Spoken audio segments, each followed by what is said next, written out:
Kalau begitu saya akan bersujud, saya akan istighfar, saya akan minta ampun, saya akan minta maaf ke Jokowi, saya akan minta maaf ke keluarga besar Jokowi, saya akan minta maaf ke semua sekolah Jokowi, saya akan minta maaf ke semua media.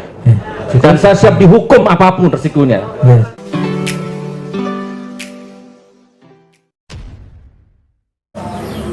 Assalamualaikum warahmatullahi wabarakatuh. Kembali berjumpa dengan saya di channel Gagasan Progresif 79, sahabat sebangsa dan setanah di mana saja Anda berada.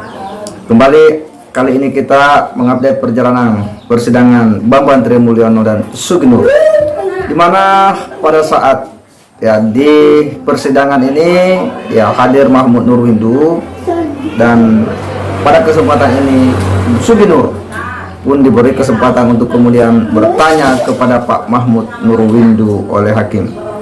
Gus Nur pun tidak melewatkan kesempatan itu, lalu kemudian bertanya kepada Pak Mahmud Nurwindu.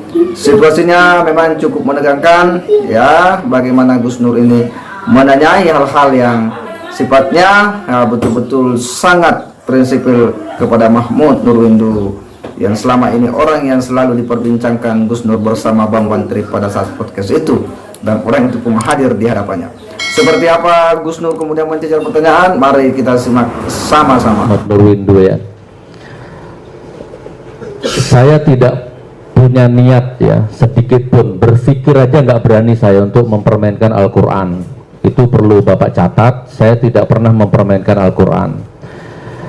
Dan kalau saya lihat gestur tubuhnya Bapak dari tadi yang gulung-gulung kabel, batuk-batuk, gelisar, justru saya yang punya keyakinan bahwa keterangan Bapak ini banyak sekali kebohongan dan ketidakpastian.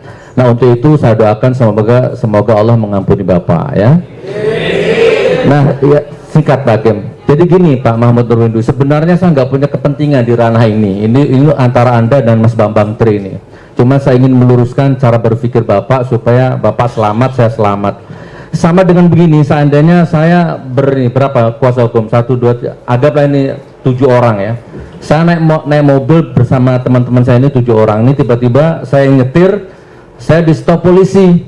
Saudara Bapak tolong tunjukkan SIM-nya. Saya di stop Polantas. Terus saya jawab gini, masa Bapak nggak percaya saya punya SIM? Ya mana tunjukkan. Ini teman-teman saya ini dulu pernah ngurusin sama-sama bareng-bareng sama saya. Nah kan nggak menyelesaikan masalah Pak Mahmud. Begitu saya tunjukkan SIM saya, selesai masalah. Nah jadi yang dibutuhkan sidang ini bukan teman-temannya Pak Jokowi, tapi ijazah aslinya. Nah, seperti bagaimana saya di jalan dimintai SIM yang saya tunjukkan teman-teman saya. Dulu saya ngurusinnya sama ini, nggak menyelesaikan masalah Pak Mahmud Nah mudah-mudahan nanti ending dari sidang ini, saya berharap, berdoa, bermohon, ya Allah mudah-mudahan ijazah aslinya datang di pengadilan ini. Kalau begitu saya akan bersujud, saya akan istighfar, saya akan minta ampun, saya akan minta maaf ke Jokowi, saya akan minta maaf ke keluarga besar Jokowi, saya akan minta maaf ke semua sekolah Jokowi, saya akan minta maaf ke semua media. Dan saya siap dihukum apapun resikonya kalau ada aslinya. Jadi terhadap keterangan saksi ini jadi saya tolak, di samping memang saya nggak punya kepentingan di wilayah ini. Terima kasih Pak Hakim disebut nama pertanyaan-pertanyaan yang disampaikan oleh Sugi Nur di hadapan Pak Mahmud Nurwindu ini, di mana Gus Nur dengan sangat tegas menyampaikan katanya setelah dia melihat situasi pada diri Pak Mahmud Nurwindu, bagaimana katanya gulung-gulung kabel kemudian batuk-batuk Gus Nur seolah-olah menerawang, Gus Nur seolah-olah mencoba melihat apa sesuatu yang dibalik yang nampak mencoba menerawang lah kira-kira begitu, yang mengatakan bahwa Pak Mahmud katanya dari amatannya dia berbicara seolah-olah tidak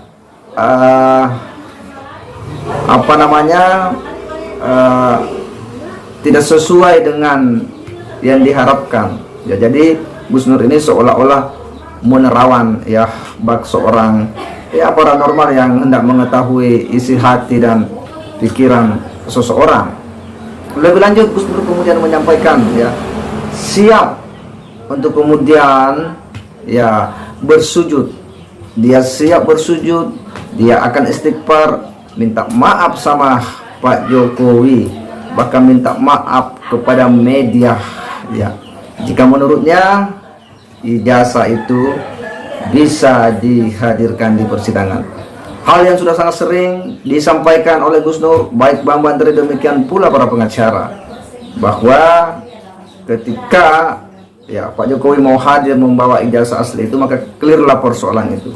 Dan kali ini juga Gus Nur menyampaikan di depan Pak Mahmud Nurwindu, ya dia akan siap minta maaf sama Pak Jokowi, sama keluarganya, ya ketika Pak Jokowi mau memperlihatkan ijazah aslinya yang ini telah berpolemik ya, dan membuat Gus Nur juga ya harus menanggung kerugian katanya ya. Jadi Gus Nur sejak ditahan ya memang tidak bisa lagi berbuat banyak ya, tidak bisa lagi bikin podcast karena akunnya itu diambil sebagai